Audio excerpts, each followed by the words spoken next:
ഇന്ന് നമ്മൾ തയ്യാറാക്കുന്നത് നമ്മുടെയൊക്കെ വീട്ടിലെ എപ്പോഴും ഉള്ള കുഞ്ഞു കുഞ്ഞു ചേരുവകൾ വെച്ചിട്ട് അടിപൊളിയായിട്ടുള്ള നല്ലൊരു സ്നാക്സാണ് കേട്ടോ. അപ്പോൾ നമുക്ക് എങ്ങനെയാണ് നല്ല ടേസ്റ്റി ആയിട്ടുള്ള ഈ ഒരു സ്നാക്സ് തയ്യാറാക്കുന്നതെന്ന് നോക്കാം. ഇതിനായിട്ട് ഒരു പാത്രത്തിലേക്ക് ഒഴിച്ചു കൊടുക്കുന്നത് ഇളം ചൂടുള്ള 1/2 കപ്പ് വെള്ളമാണ്. വെള്ളത്തിന് ഒരുപാട് ചൂടൊന്നും വേണ്ട, ചെറിയ ചൂട് തന്നെ മതിയാകും. ഇനി ഇതിലേക്ക് 1/2 ടീസ്പൂൺ ഇൻസ്റ്റൻറ്റ് ഈസ്റ്റും 1 ടീസ്പൂൺ പഞ്ചസാരയും കൂടെ തന്നെ 1/4 ടീസ്പൂൺ ഉപ്പും കൂടെ ചേർത്ത് കൊടുക്കുന്നുണ്ട്. ഇനി ഇതെല്ലാം കൂടെ നല്ലപോലെ ഒന്ന് ഇളക്കി കൊടുക്കാം. അത് കഴിഞ്ഞാൽ ഇതിലേക്ക് ഒരു കോഴിമുട്ടയാണ് പൊട്ടിച്ചൊഴിക്കണത്. ഇനി ഇതെല്ലാം കൂടെ നന്നായിട്ടൊന്ന് മിക്സാക്കിയും കൂടെ കൊടുക്കുന്നുണ്ട്. ഇതാ കണ്ടില്ലേ, ഞാനിത് നല്ലപോലെ മിക്സാക്കി എടുത്തിട്ടുണ്ട്. ഇനി ഇതിലേക്ക് ചേർക്കണത് 1/4 കപ്പ് മൈദയാണേ. മൈദപ്പൊടിയും കൂടെ ചേർത്തിട്ട് നല്ലപോലെ ഇതൊന്ന് യോജിപ്പിച്ച് കൊടുക്കുകയും കൂടെ ചെയ്യാം.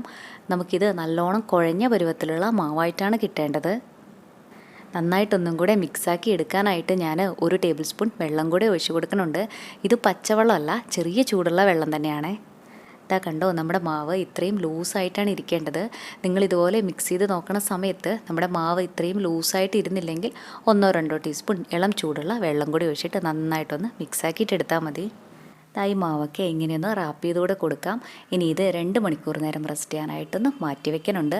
അപ്പോഴേക്കും നമ്മുടെ മാവൊക്കെ നല്ലപോലെ പൊങ്ങി വന്നിട്ടുണ്ടാവും.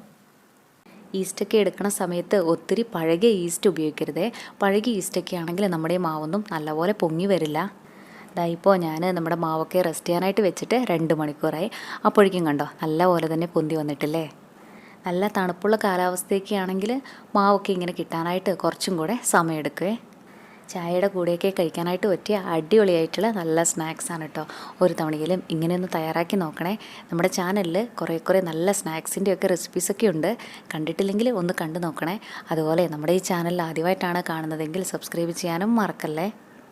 ഇനി ഇതിലേക്ക് ചേർക്കുന്നത് ചെറിയൊരു സവാള, ഇതുപോലെ പൊടിയായിട്ട് അരിഞ്ഞതും 2 ടേബിൾ സ്പൂൺ ക്യാപ്സിക്കും 2 ടേബിൾ സ്പൂൺ ക്യാരറ്റും എരിവിന് ആവശ്യത്തിനുള്ള പച്ചമുളകും കുറച്ച് മല്ലിയിലയുമാണ്. ഇതുപോലെ പച്ചക്കറിയൊക്കെ എടുക്കുമ്പോൾ ഇത് തന്നെ ചേർക്കണമെന്ന് നിർബന്ധമൊന്നുമില്ല. നമ്മളിപ്പോൾ സവാളയും പച്ചമുളകും മല്ലിയിലയും മാത്രം ചേർത്തിട്ട് നമ്മുടെ ഈ ഒരു സ്നാക്സ് റെഡിയാക്കിയാലും കഴിക്കാനായിട്ട് നല്ല ടേസ്റ്റ് തന്നെ ഉണ്ടാവും. ഇനി നമ്മുടെ ഈ ഒരു സ്നാക്സ് കഴിക്കണ സമയത്ത് ചെറുതായിട്ടൊന്ന് കടിക്കാൻ കിട്ടുന്നതിന് വേണ്ടിയിട്ട് 1/2 ടീസ്പൂൺ പെരിഞ്ജീരകം കൂടെ ചേർത്ത് കൊടുക്കുന്നുണ്ട്. പെരിഞ്ജീരകത്തിൻ്റെ ടേസ്റ്റൊന്നും അത്ര ഇഷ്ടമില്ലെങ്കിൽ ഒഴിവാക്കിക്കോളൂ. ഇനി ഇതെല്ലാം കൂടെ നല്ലപോലെ ഒന്ന് യോജിപ്പിച്ച് കൊടുക്കാം. ഒപ്പം തന്നെ ഇതിലേക്ക് ആവശ്യത്തിനുള്ള ഉപ്പും കൂടെ ചേർത്ത് കൊടുക്കുന്നുണ്ട്. ഈ മാവൊക്കെ നല്ലപോലെ മിക്സാക്കി എടുത്തിട്ടുണ്ട്. ഇത്രയും മതി. ഇനി നമുക്കിതൊന്ന് ഫ്രൈ ചെയ്തിട്ട് എടുക്കണം. അതിനായിട്ട് സിപ്ലോ കവർ ഉണ്ടെങ്കിൽ അതെടുത്തോളൂ. ഇപ്പോൾ നമ്മുടെയൊക്കെ എല്ലാവരുടെ വീട്ടിലും ഇതുപോലെ സിപ്ലോ കവറൊന്നും ഉണ്ടാവണമെന്നില്ലല്ലോ. പക്ഷേ നമ്മുടെയൊക്കെ വീട്ടിൽ പാൽ പാക്കറ്റും അതുപോലെ ഗോതമ്പ് പൊടി അങ്ങനത്തെ പൊടികളൊക്കെ മേടിച്ചിട്ട് ബാക്കിയാവണ പാക്കറ്റ് ഉണ്ടാവില്ലേ, അതുണ്ടാവുമല്ലോ. നമുക്ക് എല്ലാവർക്കും ചെയ്യാനായിട്ട് പറ്റണ പോലെ ഒരു പാൽ പാക്കറ്റാണ് എടുത്തിട്ടുള്ളത്. ഇത് നല്ലപോലെ കഴുകിയെടുത്ത ശേഷം നമ്മുടെ ഈ മാവ് ഇതിലേക്ക് ഫില്ല് ചെയ്ത് കൊടുത്തു. അതിനുശേഷം റബ്ബർ ബാൻഡ് കൂടെ ഇട്ട് കൊടുത്തിട്ടുള്ളതാണ്. ഈ പാക്കറ്റിൻ്റെ സൈഡിലായിട്ട് ഇതുപോലെ ഒന്ന് കട്ട് ചെയ്ത് കൂടെ കൊടുത്തിട്ടുണ്ട്. ഇനി നമുക്കിത് തിളച്ച എണ്ണയിലേക്ക് ഇതുപോലെ കട്ട് ചെയ്ത് ഇട്ട് കൊടുക്കാം. നമ്മൾ സാധാരണ സ്പൂണ് കൊണ്ടോ കൈ വെച്ചോ ഒക്കെ ഇട്ട് കൊടുത്തിട്ടല്ല ഇങ്ങനെ ഫ്രൈ ചെയ്തെടുക്കുക. അതിനെങ്കിലുമൊക്കെ നല്ല എളുപ്പമാണ് ഇതുപോലെ ചെയ്യാനായിട്ട്. നല്ല രുചിയുള്ള സ്നാക്സാണ് കേട്ടോ ഇത്. എല്ലാവർക്കും തന്നെ നല്ലപോലെ ഇഷ്ടമാകും. ഈ സമയം മീഡിയം ടു ഹൈ ഫ്ലെയിമിൽ വെക്കാം. പെട്ടെന്ന് തന്നെ നമുക്കിത് ആയി കിട്ടും. ഇടയ്ക്കിടയ്ക്ക് ഇതുപോലൊന്ന് തിരിച്ചും മറിച്ചും ഇട്ട് കൊടുക്കണുണ്ട്. 1-2 മിനിറ്റ് ആകുമ്പോഴേക്കും തന്നെ നമുക്കിത് നന്നായി തന്നെ മുരിഞ്ഞ് കിട്ടിയിട്ടുണ്ടാവും. ഇതിവിടെ ആയിട്ടുണ്ട്. ഈ ഒരു പാകമായ മതി. ഇനി നമുക്കിത് എണ്ണയിൽ നിന്ന് കോരി മാറ്റാം. നല്ല ടേസ്റ്റി ആയിട്ടുള്ള സ്നാക്സാണ് കേട്ടോ ഇത്. എല്ലാവർക്കും തന്നെ നല്ലപോലെ ഇഷ്ടമാകും.